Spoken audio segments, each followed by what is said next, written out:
जय हिंद, नमस्कार। मैं हूं कृष्णा और आप सभी का बहुत बहुत स्वागत है हमारे इस KR. Krishna Mishra YouTube channel पर। दोस्तों, वैसे तो हमारा टॉपिक है सबसे अधिक सफल कौन होता है या किसे माना जाता है सबसे अधिक सफल। लेकिन इससे पहले मैं थोड़ा सा रिस्क के ऊपर भी चर्चा करना चाहूंगा कि आखिर रिस्क कौन लेता है। ऐसा कहा जाता है कि जो रिस्क नहीं लेता है वो सबसे अधिक रिस्क लेता है। मतलब ये कि रिस्क लेना जरूरी है, चाहे वो किसी भी प्रकार का, आप जिस क्षेत्र में एक्सपर्ट हो उसका रिस्क लेना जरूरी है। या फिर किसी चीज का एक्सपर्ट नहीं है तो आपको एक्सपर्ट बनना चाहिए, क्योंकि रिस्क और अपॉर्चुनिटी इस दोनों के बीच में जो खाई है वो बस उतनी ही दूरी है जो आप कुछ नहीं है और इसके बाद सब कुछ है।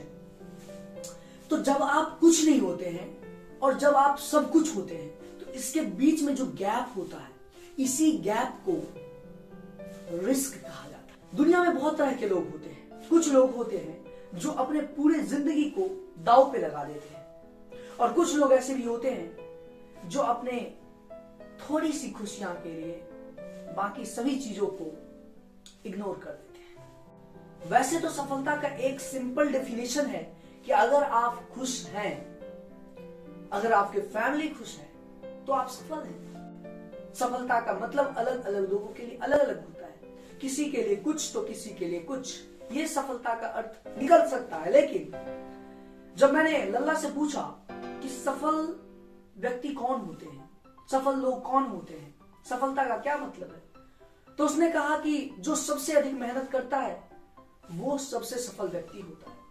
मैंने कहा ऐसे में तो जो रिक्शा वाला होता है वो सबसे सफल व्यक्ति होता होगा।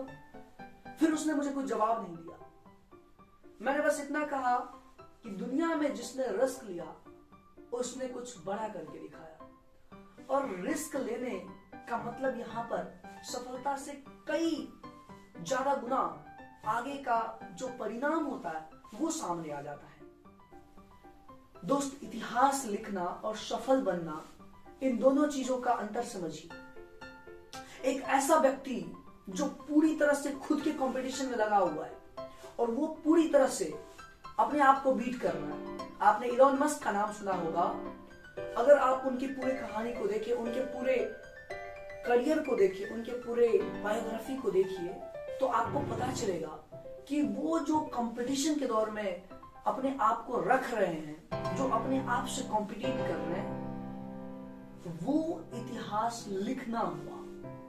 लेकिन एक ऐसे भी व्यक्ति होते हैं जो अपने जरूरतों से समझौता करके एक बड़े लक्ष्य को पीछे छोड़ देते हैं। तो सफलता का सिंपल डेफिनेशन है कि अगर आप खुश हैं तो आप सफल हैं। लेकिन अगर आप दुखी हैं तो आई एम सॉरी, क्योंकि दुखी लोग कभी भी सफल नहीं होते।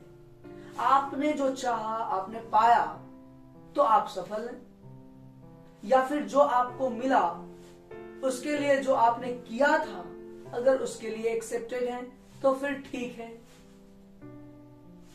इसे एक साइड रख दीजिए। ये सफलता का कुछ हद तक डेफिनेशन हो गया। हालांकि सफल व्यक्ति या फिर सफलता का मतलब अलग अलग व्यक्ति के लिए अलग अलग हो सकते हैं, होते हैं।